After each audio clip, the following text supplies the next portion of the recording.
Hey, how's it going, everybody? I found these 3 posters on Pinterest, and what I'm going to do is I'm going to recreate these and use them obviously for something different because I want to show you how to do this without directly copying other people's work. So I'm just going to show you the techniques.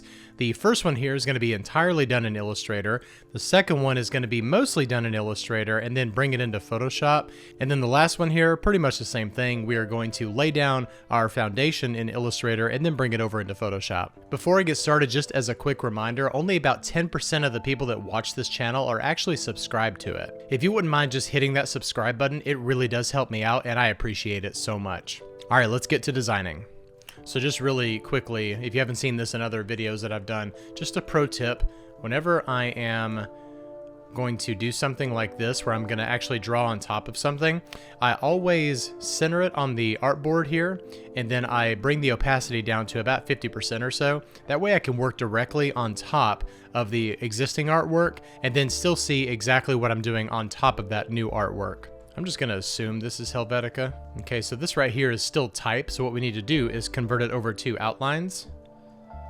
That way we can work with it directly as a shape. Okay, so it's not exactly Helvetica, but what we can do is just grab those little anchor points right there and manipulate them exactly the way that the original poster is. We do have this curve right here, so it might be a little bit on the trickier side to get that to go exactly down. You know what? I'll just show you this way instead. Why don't we just recreate it with the pen tool? So pen tool, go straight across like this, and then go right here, hold down Shift, and drag it right there. Click on this anchor point again, bring it down to here, and then the rest of this is just straight lines. So just make sure you're holding down Shift as you're doing this. Also, it's very helpful to make sure you have Smart Guides turned on. So go up here to View and Smart Guides. That way you'll have that little pink or purple line right there telling you exactly that you are lined up with your previous anchor point. All right, now we're going to swap the fill and the stroke and make this one unified shape. All right, since I've been listening a lot to the album What's the Story, Morning Glory by Oasis, we are going to adapt the lyrics to the song Morning Glory to go inside of that number 1. All right, I don't know if any of you have ever used Sublime Text Editor, but it's a great text editor and you can do some really cool stuff in it. So I copied the lyrics and pasted them into here. So what I'm going to do is hit Shift Command F, or on Windows that would be Shift Control F, I believe. I'm going to go over here down to the bottom where it says regular expression. I'm going to make sure that's checked. So what we need to do is find every place where there's a new line. So we're going to type in \n, that means new line, and we're going to replace it with a single space. And I'm just going to hit replace down here, and it's going to ask me if I want to do that, and I hit replace. So now we have this as all one continuous block of text. And one last thing that I like to do is just to make sure that there are no double spaces. And it looks like we have 7. So what we can do now is go back into our find and replace. So we're going to make sure that we have double space there, and we're just going to replace it with a single space. So now that we have this as all one block of type right here, I'm going to select all, go over here to Illustrator, and we're going to fill this shape with that type. So we're going to go over here to our type tool, click and hold down until we see area type tool, and we're just going to click right here where it says path, and now we're just going to paste our type in.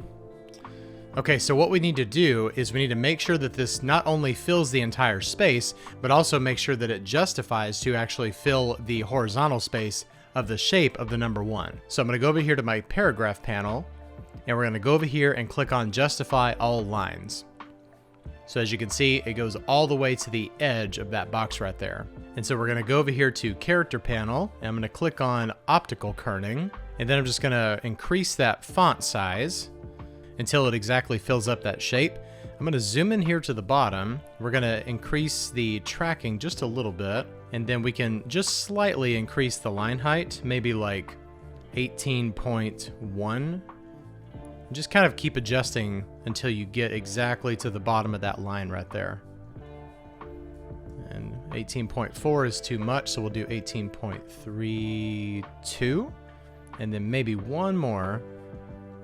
If we go to 4, it's probably going to go below. Yeah, so we'll just do that. All right, now we need to draw a rectangle right here and just have it cover up in that area. Now I'm going to swap the fill and the stroke so I can still see that 0. And now we'll just type out a 0, create outlines for that. I'm going to place it right here on that line where the center point is. And I'm going to maintain that center point, but we're going to bring in the O just a little bit. We're just going to distort it a little. All right, now I'm going to grab my original rectangle, swap the fill and the stroke back, and both of these can be black. So what we're going to do is with our regular selection tool, I'm just going to draw over both of them. Now we're going to go over here to Pathfinder and click on Divide. And now with our direct select tool, which is A on your keyboard, I'm just going to select this right side of the 0 and just hit delete. And then I'm going to select this part of the 0 with my direct select tool, and then go to my eyedropper and click on that white right there. And then we'll just create a white rectangle right here, and we'll put it behind that type. So now we can go up here to Object, Unlock All, move the original artwork off of the artboard, and there is our recreated poster. And if we want to take it one step further, we can just add a gray background to set that apart. So we use this as inspiration for creating this poster right here, and now you know exactly how to do all of those steps. Okay, next up is this design, and it's using a really cool distorting method to do this, as well as just a simple copy and paste and then step and repeat. So I'm going to select our original artwork, lower the opacity down just like we did earlier, and we'll use a different font this time, and I'm going to use the song title Only Shallow by My Bloody Valentine. Let's go with a font that's a little bit more geometric. Okay, and now let's make sure that we get our leading nice and good there. And if you look in the original poster, there's text that's on top of this and then text that's on the bottom. So we'll do that exact same thing. And I will type in My Bloody Valentine right down here. Let's make sure that I spelled that correctly, yes. And then we'll type in Loveless, which is the name of the album. And just in case you don't know this, you can do math in any area that you can enter type into Illustrator. So I'm going to select just this portion of the copy right here. And in the font size, I'm going to go right here and type divided by 4. So that gives us some good hierarchy right there. And since we have a set number right here, it's going to maintain that leading. So we're just going to go here and adjust this manually. And I'm in the paragraph panel in the space after paragraph. All right, that's looking good. And what I'm going to do is select this text right here. I'm going to hit copy. We're going to go up here to the top and then paste that. And then I want to bring up the spacing just a little bit more there. And the original release date of this was the 4th of February, 1991. So we'll maintain that format right there since the band is Irish, I believe. A quick Google search says Irish English, so we will just stick with that format. Okay, so once we have the type exactly as we want, I'm going to go here and create outlines. And what we're going to do is go to our free transform tool. And once you open that up, you should see this contextual toolbar where you can click on free distort. So we can grab these little corners right here and manipulate them however we want. So we'll just kind of go something like this. It has a slight veering that side. And then it kind of comes this way to almost look like it's imposing over you.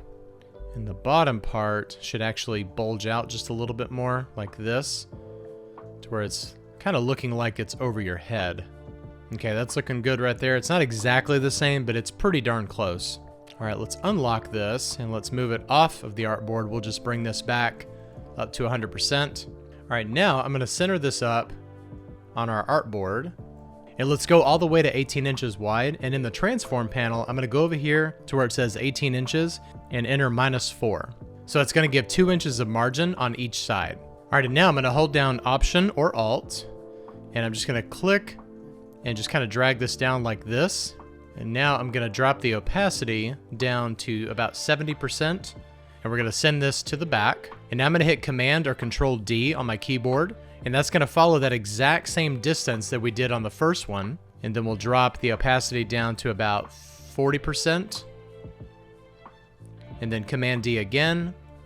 And from this point, I'll just drop it down like 10% each time. And then you just follow that same method each time. And now we're going to go down to 2%. All right, then for the top one, we're going to make sure that that is all the way at the front. So let's go up here to Object, Arrange, and Bring to Front. And now we can select all of this and change the color to white. And I'm going to hit Copy. I'm going to create a new document here in Photoshop, 18 by 24 inches with a resolution of 300, and hit create. Now let's go over here to our layers panel, and where we have our adjustment layers, I'm going to click on solid color. We need to bring the black level up to about 10% because we're going to be adding in some effects right here, and we want to make sure that we can see those effects. And we'll just hit OK. And now I'm going to paste. I'm going to paste as a smart object. And when we paste this in here, you'll notice up here at the top that it says 84.93%. I'm going to change this to 100%, and we can position this to wherever we want it to go. I'm going to pull this out of here so I can actually see the document bounds. You can just kind of move it to wherever you want it to go. It doesn't really matter where. All right, and I have this kind of photocopy texture, so we're going to click and drag this over here on top and center this onto our canvas. And I'm going to size this up to where it covers the whole thing. And now we can change the blending mode to lighten. And the reason we can't see the paper effects on the text itself is because the text is actually white. So we need to go back into Illustrator and change that. So we do that by going over here to our layers panel and double clicking on the smart object thumbnail. And now that we're back in here, we can select everything, double click on our color over here, and we'll bring that full 100% down to 90%. And now we'll hit save, go back into Photoshop, and now you can see that effect is now applied to the text as well. And then we'll add a grain layer on top of here. And I'm gonna hit Shift and Delete on my keyboard, and we're gonna fill it with 50% gray, hit OK. And now let's go up here to Filter, Camera Raw Filter, and we're gonna add some grain. I'm gonna do about 75 on the grain. On the size, we're gonna do about 75, and roughness, well, we'll just do all of them 75. And you can tweak it for however you want to. And then for the vignette, I'll add a slight one of about -15 or so, and hit OK. All right, now that we have that overlaying on top of this, we could just change the blending mode of that to overlay. So here's that recreated type. Now, one thing that you probably could do is go in here and kind of adjust the opacity a little bit more. Obviously, from the top level down to that next one, the opacity on that drops significantly. So just go in and tweak it however you want. All right, the last one I'm going to show you techniques for today is going to be this poster right here. This is a really cool layout. So what we're going to do is we're going to lay out the type, combine it all together as one unified path, and then bring that into Photoshop, and then we're going to mask the image inside of that shape. Okay, and the song that I have been obsessed with lately is called Celia's Dream by Slowdive. So let's do something that's very similar to this type of type, and that's going to be this font called Lust. So what we're going to do is I'm going to type out all of the different letters that I need for Celia's Dream. Okay, and now we are going to select all of those and create outlines. And then from this point, I'm just gonna kind of randomly resize everything. It doesn't necessarily need to be legible. We just need to kind of combine those shapes together in such a way that you know kind of what the letters are individually. But they don't really necessarily need to be red. I think I might just grab that with the direct select tool. I think what we'll do is we'll select everything and then create a divide on it so that we don't have these weird overlaps happening in places that makes it look unattractive. Like a little bit larger of a D right there. And I like how it's kind of going right there. And let's grab with our direct select tool the top of that D and extend it to about right there. And we want a good area where all of these are kind of overlapping each other because we want to be able to see the image inside. I think I'm just going to use the album cover for Just for a Day, which is the song this album is on. Let's just kind of move this to where it overlaps well with all of those, and we could just cut that little curve out right there. And I'll show you exactly how to do that here in a second. Okay, let's bring this M down here. Okay, not too bad for putting it together fairly quickly. So let's go ahead and select everything. And let's go over here to our Pathfinder tool. We're going to use this a couple of times. So I'm going to click on Divide. And what that's going to do is it's going to divide each of the paths where they're actually overlapping with each other. So what we can do now is go in here with our Direct Select tool and delete anything out that's kind of creating this weird area where we have these leftover shapes happening. So let's just eagle eye this and see what else we can find. This right here, we can get rid of that. It doesn't look like it created too many of those areas. And another thing you can do is, if you wanted to do this, you can go in where they're overlapping and kind of create some negative space. Because if you look in here, the E is totally cut out, that L is totally cut out right there. I just noticed that that M right there is backwards. Although I don't think I'm going to cut out any of those particular shapes right there. But for the most part, everything else looks good. So what we're gonna do is I'm gonna select all of this along with this. I'm gonna hit copy, and I'm actually gonna open up a new document. I'll show you why I'm doing that in just a second.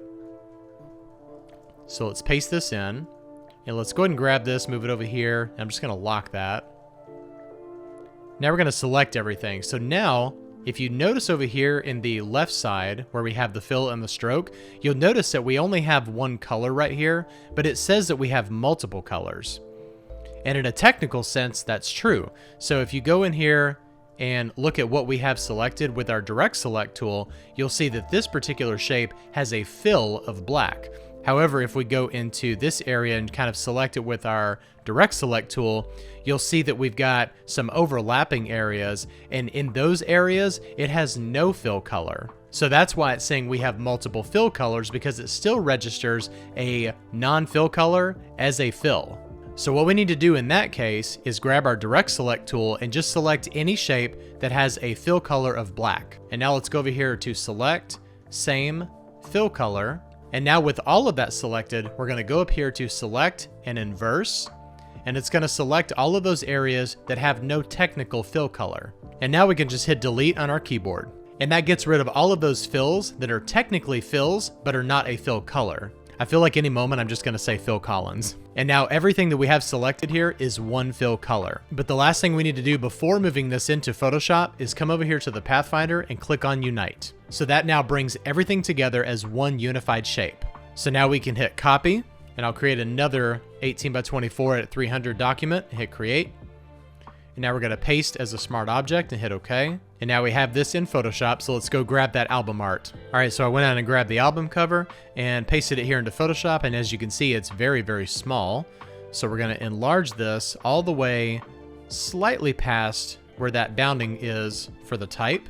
And now with the image on top, we're gonna select both of these layers, and in between these two layers, I'm gonna hold down Option or Alt, and we're just gonna click right there in between those. And so that now will mask the image inside of the type. And as you can see, we have a little bit of a straggler right here. So we can just select in this area. We make sure that we have our image layer selected. And I'm gonna hit Shift and Delete on my keyboard, and we're gonna go up here and change this to Content Aware and hit OK. And depending on what artwork you're working with, it should get rid of it. However, if you're having a problem with it, I'll show you an alternate way to get rid of this. You can use the Clone Stamp tool. I'm gonna go down here and hold Option, and we're gonna set this as a target area. And now we can go up here and just paint over this, or actually technically brush over it. And then you can do the same thing again to kind of create a more organic area in this section. You can also use the Spot Healing Brush tool. So let's go over here and grab this, and you can just click and paint over the section that you want to remove, and then just release, and it'll get rid of it that way as well. All right, well, I hope you enjoyed that design session. If I taught you something new in Photoshop or Illustrator, let me know what it was down in the comments below. Also, please make sure you're subscribed to support the channel. Thank you so much for watching, and I'll see you next time. Bye-bye.